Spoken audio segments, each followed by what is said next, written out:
heating system check special ends soon. Visit arsofvirginia.com. Tonight, states of emergency. A major winter ice storm sweeping across the nation's midsection. The National Guard called in the warnings for 20 million Americans in 12 states. Now the urgent call to stay off those icy roads before the worst hits tonight. Donald Trump taking on a civil rights icon. The war of words with Congressman John Lewis, what the president-elect tweeted that is sparking outrage. Reunited, the baby kidnapped 18 years ago, now face-to-face with her biological family. The woman accused of taking her now behind bars. The world's most famous hijacking mystery, stumping the FBI for nearly half a century. But did amateur scientists just discover a major clue? And liftoff, the critical space launch, why this rocket has so much riding on it. This is ABC World News Tonight. Good evening, and thank you for joining us on this busy Saturday. I'm Cecilia Vega. We begin tonight with what is proving to be a deadly winter blast. Weather alerts at this hour across a dozen states and now states of emergency. The roads downright dangerous here in northern Missouri. An overturned semi. Wave after wave of ice sending drivers skidding. This 20-car pileup in downtown Wichita. 20 million across the country under threat. That flag right there frozen stiff north of Tulsa, Oklahoma. And no easy going for this woman in Arnold, Missouri. And for so many tonight, the worst is yet to come. Adrian Bankert starts us off in Wichita. Tonight, dangerous freezing weather turning deadly. Oh, there goes another one right there. Right there. Oh, he's over. He rolled over. He rolled over. 3 killed in the treacherous conditions. Big rigs littering Interstate 40 near Weatherford, Oklahoma.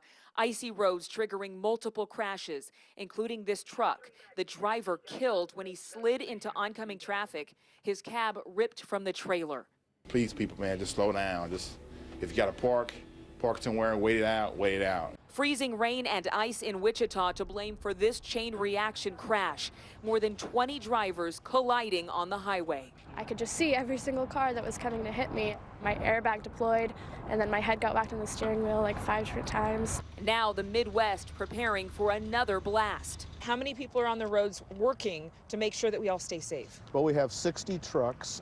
We are putting them on the road 24 hours. Trucks already rolling right now, treating the roads. The road can look almost dry sometimes. Sometimes it's invisible. You don't even see it till you hit it. And at that point, sometimes it's too late.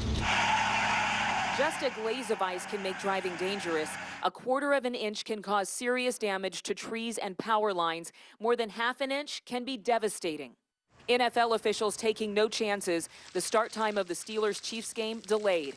And tonight, crews at Arrowhead Stadium already bracing for the winter blast. And the rain is coming down here in Wichita. The community not taking any chances. With that forecasted ice, church services have been canceled and a big concert postponed. Road crews are standing by. Cecilia? Another rough night ahead. Adrian, thank you. Let's bring in meteorologist Kate Parker in for Rob in a very snowy Central Park there. Kate, you are tracking a winter blast right here. Cecilia, we're dealing with snow and ice in the Northeast, but our biggest concern are these ice storm warnings. They stretch from Texas, the Panhandle, all the way to Illinois. And overnight tonight, we're looking at freezing rain possibly from I-40 stretching north to I-70. On Sunday, look for heavy snow from New Mexico stretching into Colorado, not to mention possible severe weather in Texas. But to reiterate, our biggest concern is this overnight freezing rain. It could cripple roads as well as bringing down power lines, so be careful out on that ice. Cecilia. Good warning, Kate. Thank you. We want to turn to politics now. On this Martin Luther King weekend, Donald Trump finds himself in a heated war of words with a civil rights leader, Congressman John Lewis, who nearly lost his life during that historic Bloody Sunday march, calling Trump an illegitimate president. The president-elect firing off on Twitter and his words sparking swift backlash. ABC's Mary Bruce has more from the White House. On this Martin Luther King Jr. weekend, Donald Trump is taking on a civil rights icon, tweeting that Congressman John Lewis is all talk, talk, talk, no action or results. Sad. Trump hitting back after Lewis said he is not a legitimate president. I don't see this president-elect as a legitimate president. I think the Russians participated in helping this man get elected. Some are urging Lewis to reconsider, citing the need for a peaceful transition of power. President Obama saying this right after the election. The people have spoken. Donald Trump will be the next president. But tonight, Trump's harsh words for Lewis sparking an onslaught of outrage. Senator Cory Booker saying anyone who attacks John Lewis loses legitimacy in my eyes. Democratic Congressman Jim Himes tweeting this photo, saying that's John Lewis almost dying for freedom and voting rights. Donald Trump not worthy of uttering John's name. Even Republican Senator Ben Sasse saying John Lewis and his talk have changed the world. The Georgia congressman is a civil rights giant, one of the original Freedom Riders. Seen here linking arms with Martin Luther King Jr. Lewis was badly beaten marching to Montgomery on that bloody Sunday. On Twitter, Lewis's own constituents coming to his defense after Trump said his district is in horrible shape and falling apart, not to mention crime-infested. One saying horrible, we love our home, our Atlanta neighbors, and our John Lewis. Lewis's district includes the city of Atlanta, is home to Emory University, the headquarters of Coca-Cola and Delta. It's considered one of the nation's fastest growing areas. Crime, while still higher than the national average, is down. Lewis has been challenging the new administration, even testifying against Trump's pick for Attorney General, Alabama Senator Jeff Sessions, highlighting his concerns about Sessions' views on race. We need someone who's going to stand up, speak up, and speak out. We need someone as Attorney General who's going to look out for all of us and not just for some of us. Why take the unprecedented step of testifying against Senator Sessions? I grew up in Alabama. I know the state, I know the South. And Mary Bruce joins us live from the White House. The president-elect is heading to Washington early this week. In your hearing, he will be there on Monday to mark the MLK holiday. That's right, Cecilia. The president-elect will be here to mark the life and work of the civil rights legend and to visit the new Museum of African American History, a museum that was created at the urging of John Lewis, who's featured in some of the exhibits. Cecilia? Okay, Mary, thank you. Inauguration Day now just 6 days away, and Donald Trump is looking well past his swearing in to what could be some major foreign policy shifts. Today, his sharp warnings for China and for Russia, a possible break. ABC's Gloria Riviera is in Washington with this part of the story. Tonight, a possible foreign policy shakeup from the president-elect before he's even sworn in.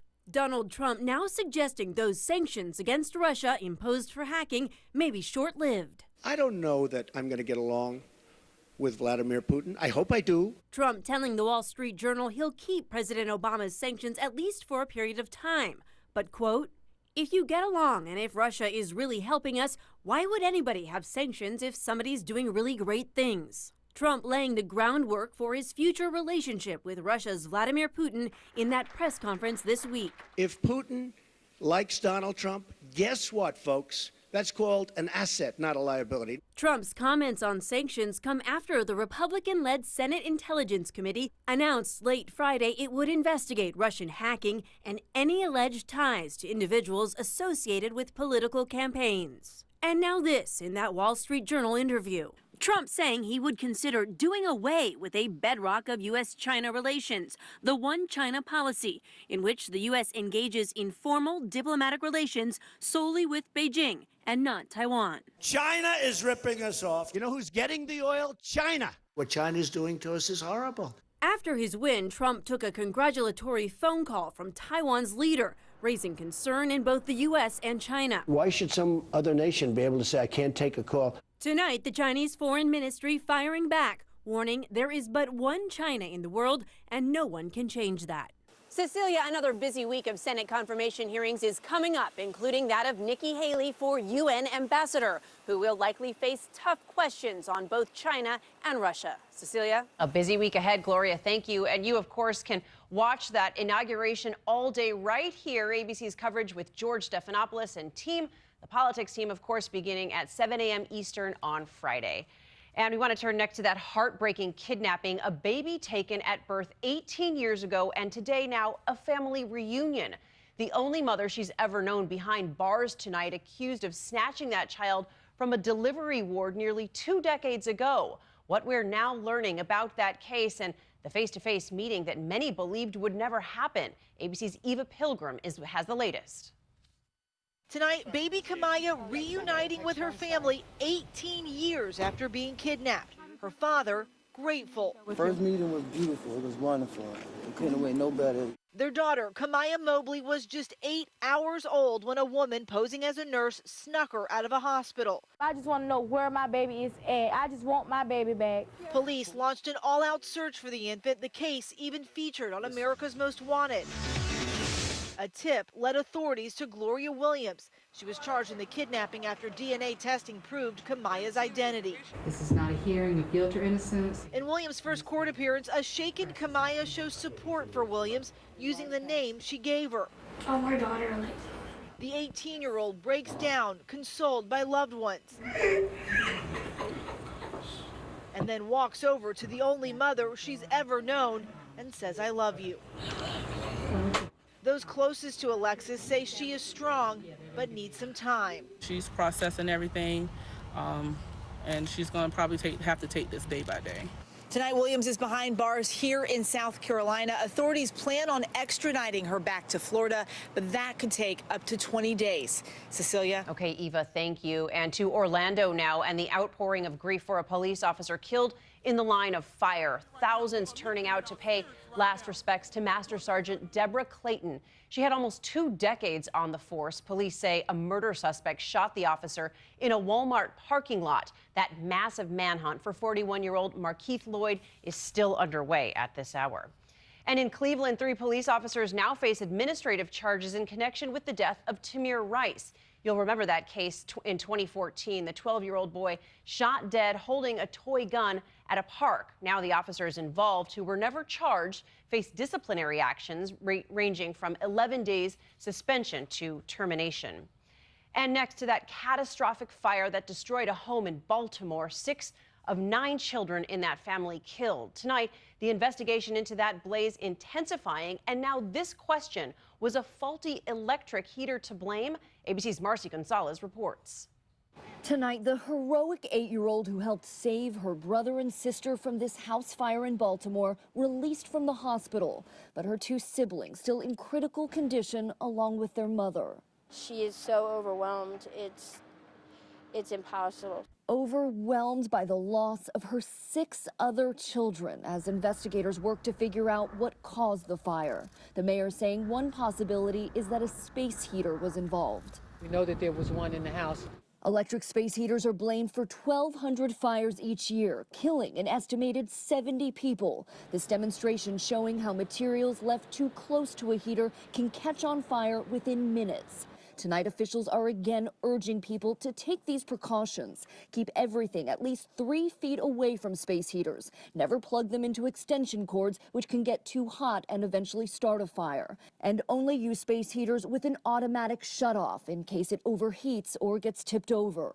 Again, the cause of that fire in Baltimore still isn't clear, and tonight that community is coming together, already raising more than $240,000 to help that family. Cecilia? Marcy, thank you. And we want to turn now to the SpaceX mission that eagerly awaited Falcon 9 launch in the shadow of recent failure. Today, success. Here's ABC's Ron Claiborne. 3, 2, 1. And with a thrust of rockets, a cloud of smoke, and a sigh of relief, SpaceX lifted off from the launch pad in Southern California. Minutes later, the rockets separating, sending 10 satellites into space. And right on schedule, returning to a landing pad floating in the Pacific Ocean. Everything going exactly as planned, according to Elon Musk, founder and CEO of SpaceX, tweeting, "Mission looks good. All satellites deployed." It was the first launch since last September, when the SpaceX rocket and the Facebook satellite it was carrying were destroyed in a fiery explosion. The mishap blamed on a fuel tank problem. The year before, another accident forcing SpaceX to ground all of its rockets. That hasn't stopped Musk, who envisions sending people to Mars aboard a fleet of rockets as soon as 2024. As we show that this is possible, that this dream is real, the support will snowball over time. Today's successful launch puts the ambitious program back on track. And that vision or dream of going to Mars still years away. Next up, they plan to launch satellite-bearing rockets twice a month for years to come, Cecilia. Some expensive dreaming Yeah, there. exactly. Thanks, Ron. There's still much more ahead on World News Tonight this Saturday.